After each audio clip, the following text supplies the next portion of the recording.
সৰু পৰীক্ষা এটা সৰল বস্তুৰে বুজাব পাৰি। ইয়াৰ বাবে তোমাক লাগিব এটা প্লাষ্টিক বটল আৰু এডাল টান ষ্ট্ৰ। প্ৰথমতে বটলৰ তল ফালে এটা ফুটা কৰা আৰু ষ্ট্ৰডাল সুমুৱাই দিয়া। ষ্ট্ৰ সুমুওৱা অংশত নিহৰণ নহবলৈ তাত চাৰিওকাষে ৰাবাৰ গ্লু লগাই দিয়া। এতিয়া বটলৰ ঢাকনিখনত এটা ফুটা কৰি তাত আন এডাল ষ্ট্ৰ সুমুওৱা। এতিয়া ষ্ট্ৰৰ মুখনি বন্ধ কৰি বটলটোত পানীৰে পুৰ কৰা আৰু ঢাকনি লগাই দিয়া।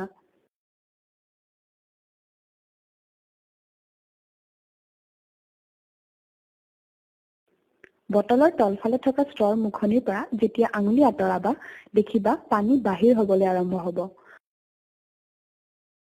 মন কৰিবলগীয়া কথা এইটো যে পানী একে বেগেৰে ওলাব আৰু একেটা ঠাইতে পানী পৰিব। ইয়াৰ কাৰণ হ'ল বায়ুৰ চাপ দীঘল ষ্ট্ৰৰ তলফালে যিমান সিমানেই চাপ বটলৰ বাহিৰতো।